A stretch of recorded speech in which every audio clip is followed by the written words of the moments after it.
Hello students, आज की class में हम लोग ब्रॉन्ज एज सिविलाइजेशन के बारे में डिस्कस करेंगे। ब्रॉन्ज एज सिविलाइजेशन को इंडस वैली सिविलाइजेशन भी कहते हैं या हड़प्पा सिविलाइजेशन भी कहते हैं। इसको शुरू करने से पहले हम लोग लास्ट क्लास में फर्स्ट पार्ट में जो हमने डिस्कस किया था एशियन हिस्ट्री का जो बिगनिंग पोर्शन डिस्कस किया था। जैसे शुरुआत में हमने प्री हिस्टोरिक पीरियड को जो कि 3 पार्ट में डिवाइड किया था, that is palaeolithic period, mesolithic period and neolithic period. तो वो तीनों पार्ट जो था हमारे स्टोन एज सिविलाइजेशन से रिलेटेड था। उसमें और इसमें डिफरेंस क्या है कि वहां पर तीनों एज में उस पार्ट के ओल्ड वहां पे जो भी ह्यूमन बीइंग्स था, एशियंट ह्यूमन बीइंग्स था, जो हंटर था, फूड गेदरर था, कहने का मतलब वो शिकारी था और खाना का संग्रहण करता था और ज्यादातर अपने काम के लिए पत्थर के औजारों का ही इस्तेमाल करता था। शुरुआत में तो पूरी तरह से ऐसे ही जो भी पत्थर के औजार पड़े रहते थे उसी को यूज करता था। बाद में धीरे धीरे उसके औजारों में कुछ चेंजेज आए, उसने धीरे धीरे उसमें कुछ शार्प करना शुरू किया, छोटा बनाना शुरू किया। तो उसके औजार का कहने का मतलब ह्यूमन का सिर्फ खाना ही बनाने तक लाइफ सीमित नहीं थी। उसके बाद उन्होंने अपना उसमें कुछ इनोवेशन करना शुरू किया, उसमें कुछ बदलाव करना शुरू किया। कहने का मतलब आदमी जो है थोड़ा सा दिमाग यूज करना शुरू कर दिया था।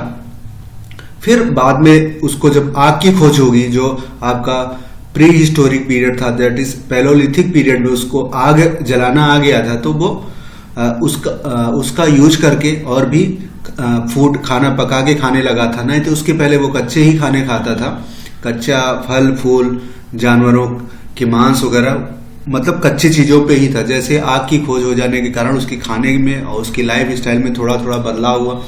तो मेसोलिथिक पीरियड में आपने ये देखा कि अंत में आते आते उसने जानवरों का पालन शुरू कर दिया, उसके साथ साथ वो कुछ फसलें भी उगाने लगा और उसके औजार का आकार छोटा हो गया। फिर थर्ड स्टेज में जब नियोलिथिक पीरियड आया तो नियोलिथिक पीरियड में तो बहुत नए नए इन्वेंशन होने लगे। जैसे पहिए का आविष्कार हो जाने के कारण वह उसका रहन सहन बदल गया और वो गाड़ी यूज करने लगा एक जगह से दूसरे जगह जाने के लिए। पहले वो पैदल ही जाया करता था।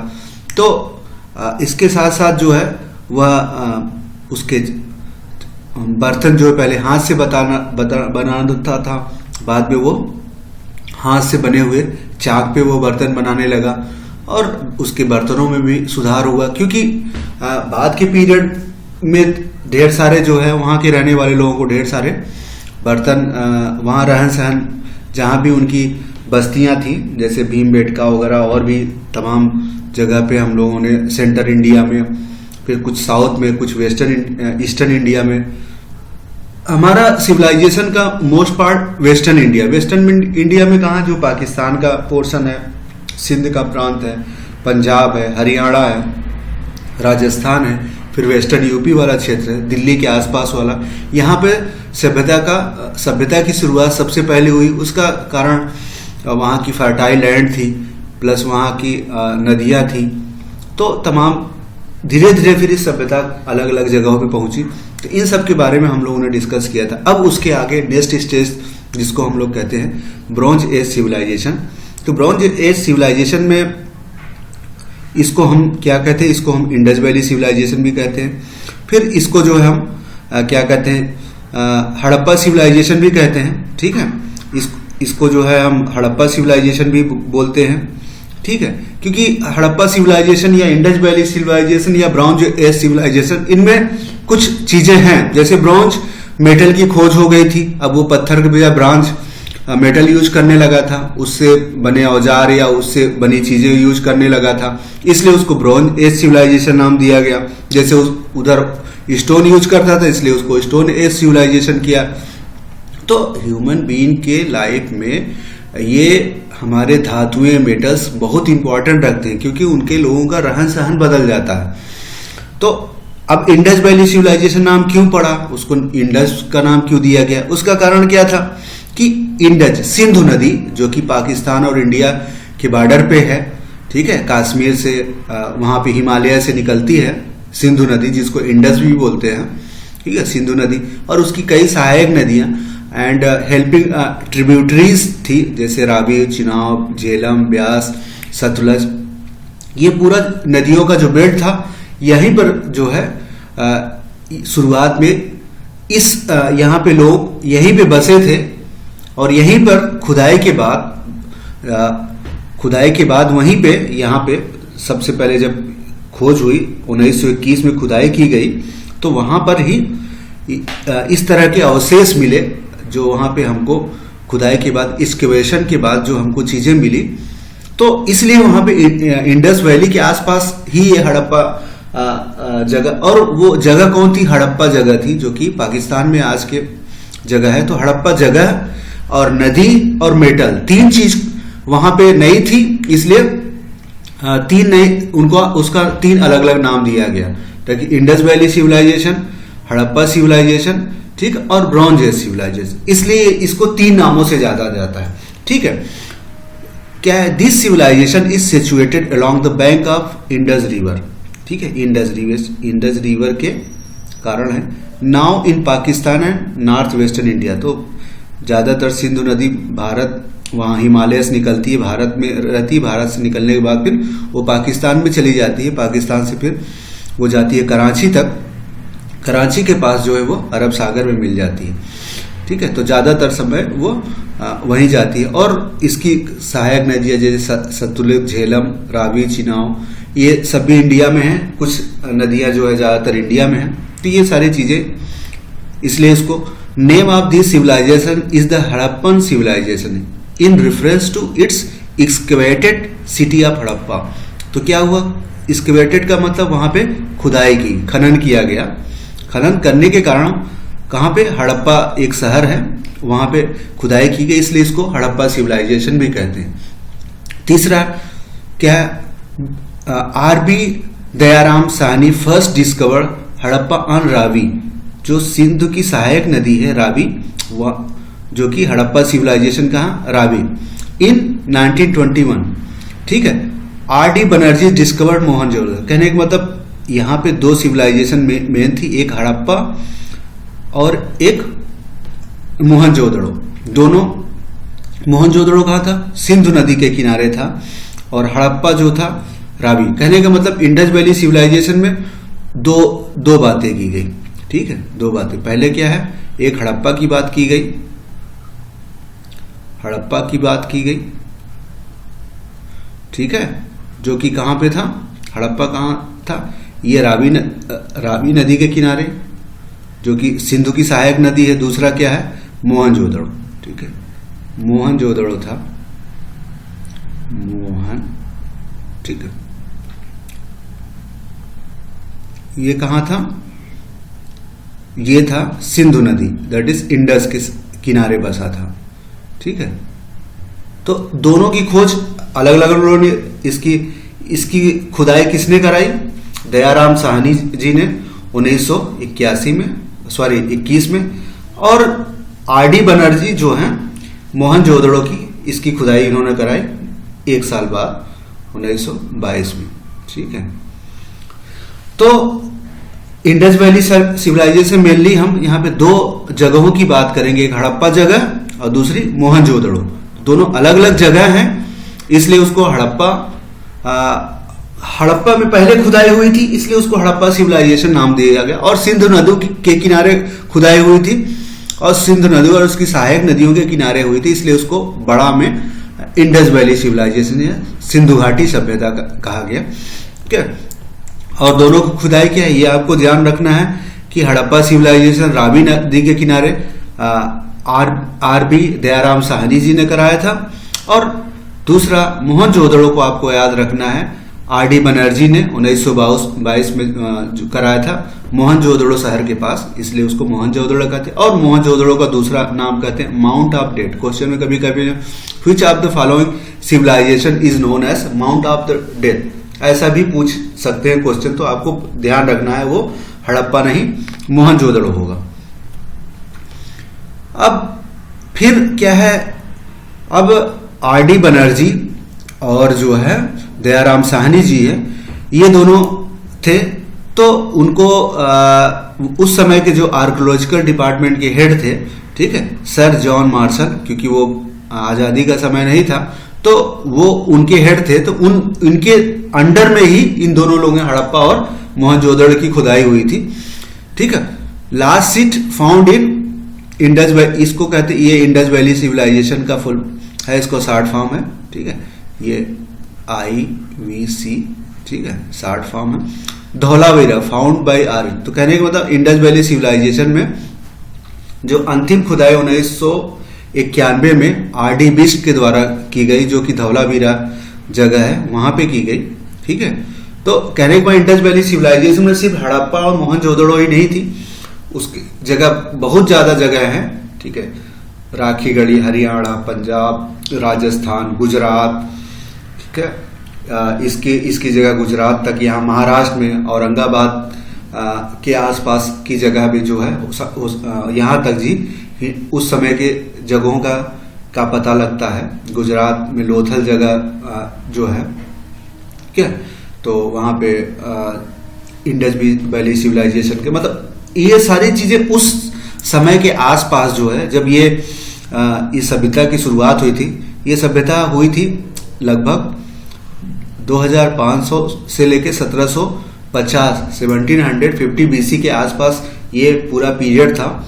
लगभग आप कह सकते हैं 1000 साल के आसपास का, या 750-800 साल का ये पूरा इतिहास है। इस 750-800 सालों में जो है इंडस वैली सिविलाइजेशन का पूरा काफी विस्तार हुआ था। इसका विस्तार काफी बड़े भूभाग पे था, काफी बड़े एरिया पे था, ठीक है। तो इंडस वैली सिविलाइजेशन से आपके सर जॉन मार्शल जुड़े थे, आपका जो है दयाराम साहनी जुड़े थे, ठीक है, और R.D. बनर्जी जुड़े थे। शुरुआत में ये जुड़े थे, बाद में धीरे धीरे इसका दायरा बढ़ता गया। अब इंडस वैली सिविलाइजेशन में सबसे बड़ी इंटरेस्टिंग चीज क्या है कि इसकी कहानी ये है कि वहां पे अंग्रेजों के समय वहां पे रेल लाइन बिछाई जा रही थी। तो रेल लाइन बिछाते समय वहां पे खुदाई के समय जो है, ट्रैक के समय, वहां पे कई बड़े बड़े ईंटों के वहां पे जगह मिली, खंडहर मिले। जब खुदाई हुई तो वहां खोदने के बाद उसको ईंटों को निकाल को रेल में यूज करने लगे, पकी हुई ईंटों के थे। फिर लोगों का उसमें और ध्यान गया कि यहाँ पे इतने ईंटें मिल कैसे सकते हैं। फिर और इंटरेस्ट जगा, तो ब्रिटिश सरकार और उसके लोगों को इंटरेस्ट लगा कि हो सकता है यहाँ खजाना मिले, कुछ मिले, तो उसकी वो लोग पूरी खुदाई शुरू करवाने लगे। खुदाई होते होते धीरे धीरे इसका क्षेत्र बढ़ते बढ़ते वहां एक पूरी सभ्यता मिल गई। ये इसका पूरा इतिहास था। और बाद में जो है उस पे लोगों का, सरकार का, वहां पे कुछ नई चीज पाने का सबका अटेंशन हुआ, इसलिए इसका क्षेत्र बढ़ता गया। तो क्या है कि तो ये इसका पूरा इतिहास है, क्यों, कहाँ से आया, क्यों इंटरेस्ट जगा, इसकी शुरुआत कैसे हुई। तो रेल लाइन बिछाते समय इसकी शुरुआत हुई थी, तो जहां पे ये इसके साक्ष्य कुछ मिले थे, ठीक है। तो sir John Marshall play a crucial role in both this. Last site found in Indus valley civilisation कौन सा था? Dholavira, found by R.S. Bisht इन 1991। Harappa civilisation form part of pro historic. वहां हम लोग प्री हिस्टोरी की बात कर रहे थे। प्री हिस्टोरिक का मतलब ऐसा इतिहास जब उसके कोई लिखे पढ़े साक्ष्य नहीं थे, ठीक है। तो इसको प्री नहीं कहा, इसको प्रोटो हिस्टोरिक कहते हैं, क्योंकि यहाँ पे कुछ लिखे पढ़े साक्ष्य मिलने लगे थे। Proto historic of India and belong to the bronze age. इसको कहा प्रो हिस्टोरिक कहते हैं और ब्रॉन्ज एज में था। According to carbon dating. Carbon dating मतलब एक टेक्निक होती है जिससे हम पुराने जो फॉसिल फ्यूल्स हैं, साक्ष्य हैं, उनकी वो कितने साल पुराना है उसके बारे में हम जानते हैं। तो क्वेश्चन कभी कभी साइंस से रिलेटेड है कि व्हाट इज पुराने चीजों के which are technique use to determine the age of any old fossil fuel या मटेरियल्स। तो उसमें कार्बन डेटिंग की बात की जाती है, ठीक है। ये एक टेक्निक है। तो ये भी क्वेश्चन साइंस से रिलेटेड है, इसमें भी आ जाता है। और कभी कभी पूछेगा what is the period of Harappan civilisation. तो जनरली रफली पीरियड आप ये ध्यान रखिएगा according to it spread from year इतना क्या क्या copper, bronze, silver, gold are known. कहने के बाद उसमें कौन कौन से मेटल, सिर्फ ब्रोंज ही नहीं था, कॉपर का भी पता लग गया था, ब्रोंज का भी पता लग गया था, ब्रोंज सिविलाइजेशन तो है ही, सिल्वर का भी पता लग गया था, गोल्ड का, मतलब 4 मेटल के बारे में उस समय के लोगों को पता हो गया। लेकिन उन्होंने उसको क्या नहीं पता था, आयरन, लोहे की खोज नहीं हुई थी उसमें। आयरन के बारे में हड़प्पन पीपुल या इंडस वैली सिविलाइजेशन के पीपुल जो है आयरन के बारे में नहीं जानते थे। ठीक है, iron is not known to the Harappan civilisation. This is the question, ये metals which of the following metals are used by या known to the Indus Valley civilization people। कभी कभी ये क्वेश्चन ऑब्जेक्टिव आ सकता है, सब्जेक्टिव, या what are the various metals used by the Harappan civilization peoples। तो आपको ये 4 मेटल के बारे में लिखा रहेगा। तो आयरन पे ध्यान रखिएगा, iron they are not using iron. ठीक है, आयरन नहीं यूज करते थे, लेकिन ये 4 मेटल यूज करते थे। तो you should understood and remember this thing. Next है, अब क्या है कि ज्योग्राफिकल स्टेंट ऑफ, हम पहले भी बात कर चुके, बता चुके कि ये कहाँ कहाँ तक फैला था। तो geographical extent of Indus valley civilisation, ये इंडस वैली सिविलाइजेशन कहाँ तक फैला था। तो हमने कहा वेस्टर्न इंडिया, पाकिस्तान से लेके यहाँ महाराष्ट्र, गुजरात, राजस्थान, हरियाणा, पंजाब। ठीक है, तो कहने का मतलब अगर इसको हम इसका पूरा ज्योग्राफिक स्टेंट चारों दिशाओं को ध्यान रखें, चारों दिशाओं को हम ध्यान रखें, तो ये चारों दिशाओं में कहाँ है, इधर कश्मीर J&K से लेके इधर महाराष्ट्र, ठीक है, नॉर्थ साउथ महाराष्ट्र, इधर गुजरात या कह सकते हैं पाकिस्तान का बलूचिस्तान इलाका, ठीक है, और इधर यूपी में मेरठ तक फैला था। ठीक है, मेरठ तक था। तो कहने के मतलब उधर पाकिस्तान में बलूचिस्तान, इधर मेरठ, उधर जम्मू एंड कश्मीर, इधर महाराष्ट्र तक ये फैला था। तो अब यहाँ क्या, ये पूरा इसका एरिया है, इतने बड़े भूभाग में एरिया में ये फैला था। क्या, Indus valley civilisation stand from, कहां से, stand from Baluchistan in Pakistan to Gujarat. कहने के बाद वहां से इसकी बाउंड्री बता रहे हैं। ठीक है, पाकिस्तान से गुजरात का बाउंड्री है। ठीक है, फिर उसके बाद कहां था, उसके बाद रीच कहां, पंजाब, इन ईस्ट साइड हो पंजाब, रिवर झेलम से रोपड़ तक, मतलब इस साइड की बाउंड्री में क्या है, पंजाब से रोपड़ तक, हरियाणा तक। ठीक है, और अपर सतलज, ये बाउंड्री बता रहे हैं। हमने ये पूरा बता दिया कि वहां से वहां तक था। ठीक है, recently Indus seed have been discovered in Pakistan, north करने पाकिस्तान में अभी और भी इसकी, अब इसमें अभी और खोज चल रही है। ठीक है, फिर क्या है, वेस्टर्न बलूचिस्तान टू लोथल, ये गुजरात वाला क्षेत्र है, गुजरात में है, मोस्ट वेस्टर्न स्टेट। ठीक है, यहां बता रहे हैं कि ये मोस्टली कहां था, Indus valley civilisation encompassed most of Pakistan, ज्यादातर, और वेस्टर्न स्टेट। वेस्टर्न स्टेट में क्या है आपका, वही है जम्मू कश्मीर, पंजाब, राजस्थान, हरियाणा, गुजरात, ये सारे स्टेट आते हैं। वेस्टर्न कह रहे हैं ज्यादातर सीट वही है, इसके अलावा भी इसके साथ यहाँ तक भी दाइमाबाद है महाराष्ट्र में, दाइमाबाद तक ही इसके मिले हैं, मेरठ तक मिले हैं इसके साथ, जो कि अभी लेटेस्ट सारे डेवलपमेंट है। इंडस वैली क्या है, कह रहे, अब ये भी कह रहे हैं कि इंडस वैली क्या है, found in northern Afghanistan, Pakistan से लगा हुआ जो देश है अफगानिस्तान, नॉर्थ वेस्ट पाकिस्तान। ठीक है, मांडा एक जगह है, बेस रिवर है नियर जम्मू एंड, ठीक है, हमने कहा कि नियर जम्मू के पास है एक बेस रिवर है। ठीक है, फिर क्या है, at Alamgirpur on Hindon river, Delhi के आसपास का इलाका है, वहां तक है। Indus valley sites have found most often river but also on the Asian sea coast, Balakot Jammu and Kashmir, और ऑन इजलैंड। ठीक है, और धोलावीरा। कहने के बाद इंडस वैली सिविलाइजेशन तो ज्यादातर जो है नदियों के किनारे थी, लेकिन उसके अलावा भी और दूर तक भी फैली थी। कह रहा मेजर सीट्स पाकिस्तान में कौन कौन सी जगह पड़ती हैं, पहला हड़प्पा पड़ता है, ठीक है, रावी नदी के किनारे, ठीक है, दूसरा मोहनजोदड़ो पड़ता है इंडस नदी के किनारे, चाहून दड़ो पड़ता है सिंध क्षेत्र में, इस मतलब ये पाकिस्तान में मेन जो जगह है वहां पड़ता है, हड़प्पा, मोहनजोदड़ो और सिंध के आसपास, जिसको हड़प्पा, मोहनजोदड़ो, चाहुंदड़ो, ये भी एक दूसरी जगह है जो सिंध में पड़ता है। और इंडिया में कौन कौन से हैं, कौन सी जगह है? लोथल है, रंगपुर है, सुरकोटडा है गुजरात में, कालीबंगा है राजस्थान में, ठीक है, भवाली है हिसार में, ये हरियाणा में पड़ता है, आलमगीरपुर है वेस्टर्न यूपी में पड़ता है, मेरठ के आसपास का इलाका है, ठीक है। क्या है कि अब इसके बारे में बता रहे हैं, नेक्स्ट पार्ट क्या है कि अभी तो हम उसका ज्योग्राफिकल है, यहाँ पे आया नहीं, लेकिन आप ये मान चले कि यहाँ पे महाराष्ट्र तक भी इसके साक्ष्य मिले हैं, गुजरात, महाराष्ट्र, यूपी के क्षेत्र, राजस्थान, पंजाब, हरियाणा, कश्मीर, फिर पाकिस्तान में सिंध, बलूचिस्तान, ठीक है, नॉर्थ वेस्टर्न प्रोविंस, मतलब ये पाकिस्तान के हैं, फिर कुछ अफगानिस्तान में भी इसके साक्ष्य मिले हैं, ठीक है।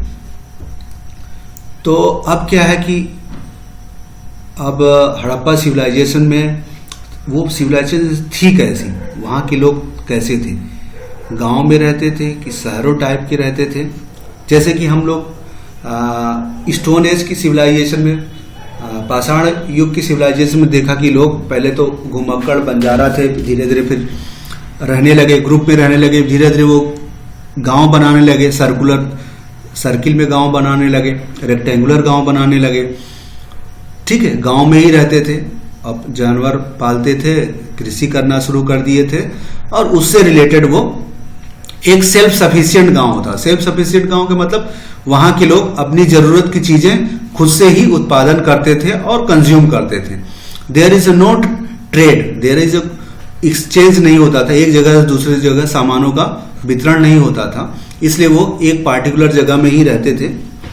100, 200, 400, 500 की संख्या में वो लोग एक जगह रहते थे और वहीं आपस में कोई बर्तन बनाने का काम करना लगा तो कोई मेटल से का काम करने लगा, कोई और इसी जो भी एक्टिविटी थी सब वो करते थे। अब क्या है, लेकिन ये सिविलाइजेशन थोड़ा सा अलग थी। कहने का मतलब ये क्या थी, ये अर्बन सिविलाइजेशन थी, ठीक है, ये अर्बन थी, मतलब ये शहरी civilisation. A sophisticated and technologically urban culture is evidence in the Indus valley civilisation. यहाँ कह रहे हैं कि इंडस वैली सिविलाइजेशन में क्या था, एक अर्बन सिविलाइजेशन के पूरे लक्षण वहाँ दिखते थे, जो कि वहाँ पे उसकी टेक्नोलॉजी भी सोफिस्टिकेटेड थी। सोफिस्टिकेटेड मतलब थोड़ा सा उच्च किस्म की थी, थोड़ा सा जटिल थी, टेक्नोलॉजी मतलब तकनीक, ठीक है, कल्चर इन था। इंडस वैली सिविलाइजेशन का अर्बन सिविलाइजेशन क्वेश्चन आता है, which type of civilisation is Indus valley civilisation, तो अर्बन या रूरल ऐसा भी क्वेश्चन आ जाता है, ठीक है। तो वहाँ पे ये अर्बन सिविलाइजेशन थी, ये क्वेश्चन है, इसको ध्यान रखना है पहले और इसमें है। इसके बाद भी हम लोग जब आर्यन सभ्यता पढ़ेंगे तो वहां पर क्या था, आर्यन भी ग्रामीण सिविलाइजेशन थी। तो कहने के मतलब हम इसके बाद जब आर्यन सिविलाइजेशन, जिसको आयरन एज भी कहते हैं, आयरन एज, नेक्स्ट हम लोग आयरन एज पढ़ेंगे इंडस की बात, तो उसमें आर्यन और फिर तीनों में आपको डिफरेंस करना पड़ेगा कि स्टोन एज क्या है, ब्रॉन्ज एज क्या है, आयरन एज क्या है, ठीक है। ये तीनों सिविलाइजेशन में क्या क्या डिफरेंस थे, क्या क्या तीनों मंत्र, आदमी का कैसे विकास हुआ, आदमी का रहन सहन का कैसा रहा, पुराने समय का इतिहास में हम पुराने लोगों के बारे में जानकारी लेते हैं। तो ये चीजें आपको ध्यान में रखना है कि क्यों ये सब बताई जा रही हैं, आपको क्यों बताया जा रहा है कि वहां पे ये ऐसा था, यहाँ ऐसा था, यहाँ ऐसा, कैसे सभ्यता का विकास कैसे हुआ, क्यों हुआ, हमको जानना है। इसी के बारे में ये सब आपको बताया जा रहा है, इसीलिए हम पढ़ते हैं, थोड़ा सा ये सारी चीजें हैं। तो कहने का मतलब ये अर्बन सिविलाइजेशन थी, सोफिस्टिकेटेड थी, थोड़ा सा और था। Quality of municipal town planning suggest knowledge of urban, कहने का मतलब अर्बन प्लानिंग की थी, शहरों में जैसे ऐसे मकान बनेंगे, ऐसे रोड बनेंगे, ऐसे नालियां पड़ेंगी, यहाँ लाइट लगाई जाएगी, ये इस तरह की प्लान थी। Efficient municipal government which place the higher priority hygienic, यानी हाइजीनिक मतलब साफ सुथरा भी रहे, इस पे भी ध्यान दिया गया था। तो टाउन प्लानिंग थी, हर चीज, घर कहाँ बनेंगे साफ। तो कहने को अर्बन सिविलाइजेशन थी, इसलिए वहां पे कोई टाउन प्लान, शहर का जो है उसको प्लान करने वाला, उसको योजनाबद्ध तरीके से उसको क्रियान्वित करने वाला एक म्यूनिसिपल, एक वहां पे लोकल गवर्नमेंट थी, एक लोकल हेड होता था जो ये सारे चीज करता था, एक दूसरे लोगों से कोऑर्डिनेशन करता था। ये यहां कहने का मतलब है। फिर क्या है, the streets of major cities such as Mohenjodaro and Harappa were, ठीक है, मेजर सिटी जो थी मोहनजोदड़ो और हड़प्पा क्या था, were laid out in perfect grid pattern. Perfect grid pattern का मतलब एक सही तरह से नाप तुल के कि रोड ऐसी होगी, यहाँ पे घर, इस जगह घर होंगे, यहाँ पे घर होगा, ये इसके बगल नालियां होंगी, लाइट होगा। कहने को मतलब परफेक्ट था, ऐसा नहीं कि कहीं से भी लोग आने जाने लगे, रास्ता बन गया। तो वहां पे रास्ता, हर चीज एक प्रॉपर तरीके से, road were cut divided the town into large rectangular square. कहने का मतलब जो शहर थे वो आज बड़े बड़े शहर में जाएंगे तो वहां पे एक ब्लॉक बने होते हैं, जैसे चंडीगढ़ एक मॉडर्न सिटी है तो वहां पे अलग अलग ब्लॉक है, तो चारों तरफ से अच्छी चौकोर रोड बनेगी, बड़ी बड़ी रोड, फिर चारों तरफ रोड होगी, बीच में लोग रहेंगे, घर होगा, इस तरह का। लैंप पोस्ट एट इंटरवल मतलब जगह जगह पे लाइट लगाने के लिए बने थे। फिर स्ट्रीट लाइटिंग की व्यवस्था थी, ठीक है। Lane and by lane were well plan. तो कहने का मतलब जो घर थे, कहने का मतलब बहुत अच्छी प्लानिंग के थ्रू शहर बनाए गए थे, इसलिए इसको अर्बन सिटी कहा। इसलिए कहा कि वहां पे कोई कॉरपोरेशन रहा होगा, क्योंकि अलग कोई एक सेंटर बॉडी जरूर रहेगी जो इसको मॉनिटर करती रहोगे, जो इसको एग्जीक्यूट करती रही होगी, क्योंकि इतनी बड़े जगह पे इस तरह का काम आदमी नहीं कर सकता, बिना एक दूसरे के सहयोग से, कोऑर्डिनेशन से बिना ये सब काम नहीं हो सकता था। ये इसलिए कहा गया।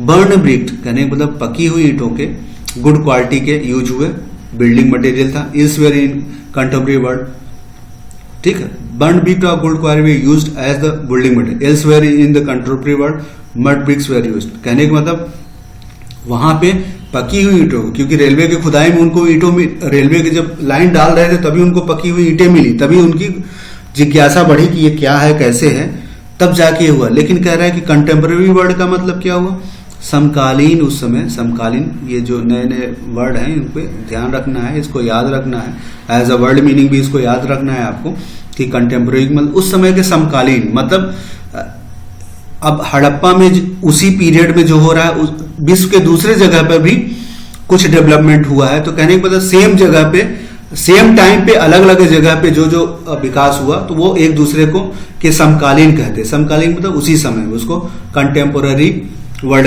कंटेम्पोररी कहते हैं। तो कहने का मतलब हड़प्पा सिविलाइजेशन, उस समय के हड़प्पा सिविलाइजेशन में पकी हुई ईंटों के लोग यूज करते, लेकिन विश्व के दूसरी जगह पे जो भी सिविलाइजेशन थी वहां पे मिट्टी के ईंट्स यूज करते थे, वो लोग पकी हुई ईंट यूज नहीं करते थे। ये थोड़ा सा हड़प्पा सिविलाइजेशन। और विश्व के दूसरी जगहों पे जो भी चाइनीज सिविलाइजेशन था, आपका मेसोपोटामिया सिविलाइजेशन, नील सिविलाइजेशन था, ठीक है। ये सारे जो है अलग अलग जगहों पे सिविलाइज, क्योंकि ये सब एक समय के ही थे। जैसे नील, मिस्र का नील सिविलाइजेशन, मेसोपोटामिया, ईरान इराक के पास का जो सिविलाइजेशन, चाइनीज सिविलाइजेशन, ये सारे सिविलाइजेशन जो पुरानी सिविलाइजेशन थे, ये सब एक समकालीन थे, सब उसी के आसपास के समय थे।